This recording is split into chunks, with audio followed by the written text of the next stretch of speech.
Now, moving away from Netflix to HBO Max, there's been that long in development Green Lantern series that was supposed to star Alan Scott and I feel like Guy Gardner? Either Guy Gardner or Kyle. I believe it was Guy, though. Well, given the massive shakeup that's been happening over at DC Universe, which is what it's now called instead, which is a Yeah. good idea, the show is apparently going back to formula, so to speak, in the words of another green character. And they're reworking the show. Instead of focusing on Alan Scott and Guy Gardner, the show will revolve around John Stewart and his interaction with the rest of the Green Lantern Corps. Now, you're getting a lot of people that are excited about the prospect of Yeah. this show, but also on the flip side, you're getting a lot of people that are going, if you're such fans of John Stewart and you want to do a project with John Stewart, why not just turn it into a movie? I understand that rationale, I fully do. But at the same time, DC for some reason has had this weird aversion to theatrical Green Lanterns ever since the Ryan Reynolds movie, which I still will die on the hill that that movie is not nearly as bad as people make it out to be. Is it bad? In some respects, yes. But is it the worst?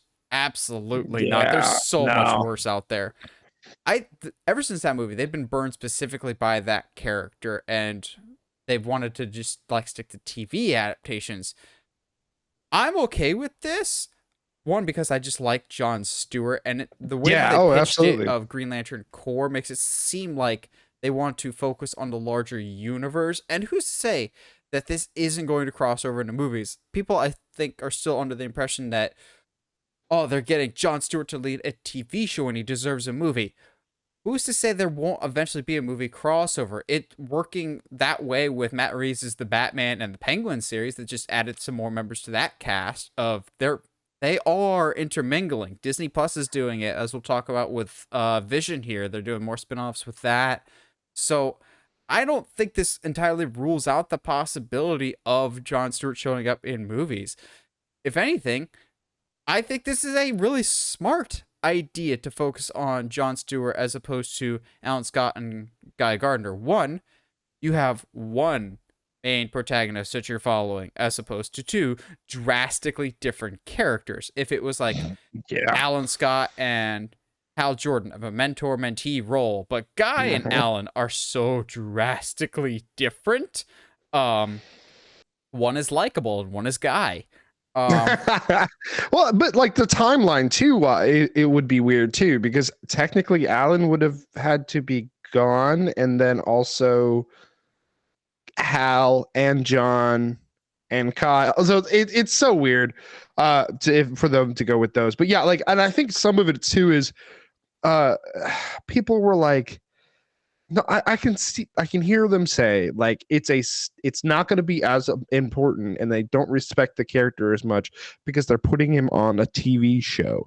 And I don't think that's the case at all. I think sometimes, and I think you will attest to this as well, Nate, is that some of the best deep dives and characters have absolutely happened in more of a TV format, Peacemaker. a serial format.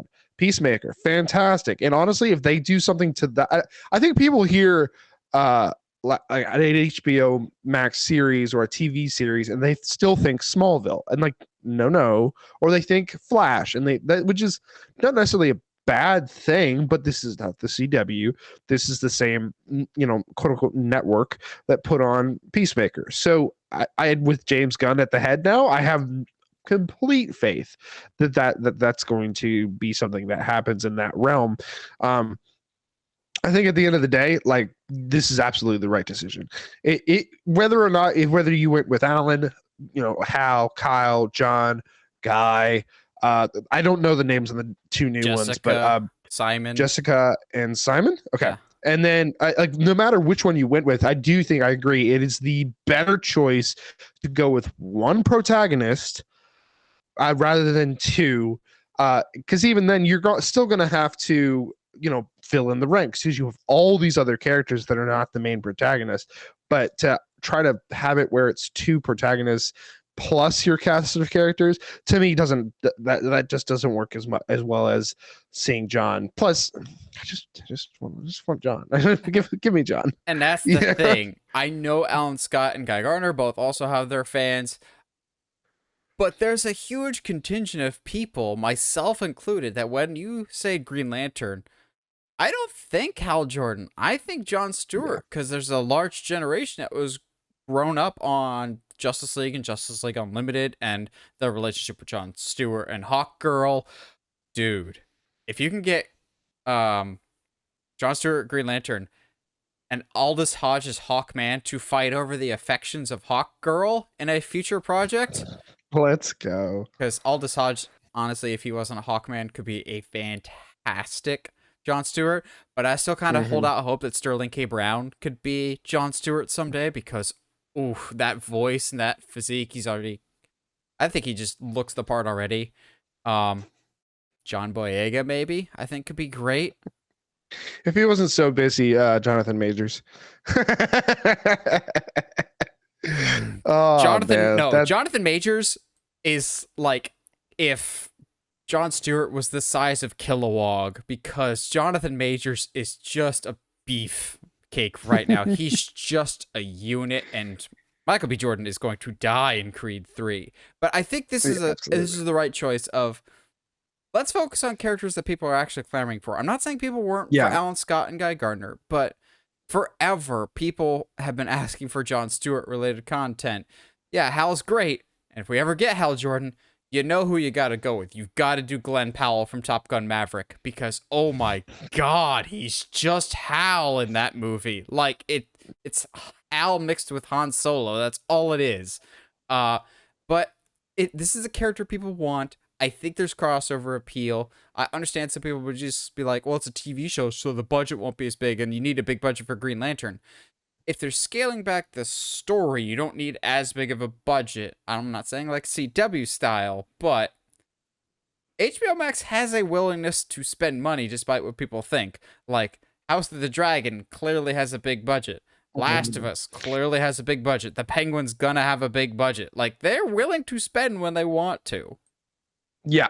Well, I think it's something to keep in mind. Like, this isn't the start of the CW days. This isn't 10 years ago. Companies are very willing, because of the track record of TV shows now, to put millions and millions of dollars into TV shows now, because it's worth, the payoff is absolutely worth it. Putting more money in to make the effects look better, to make your story better, just ends up being better for everybody. And I guess for me, the question of whether or not the budget was going to be small was never a concern for me.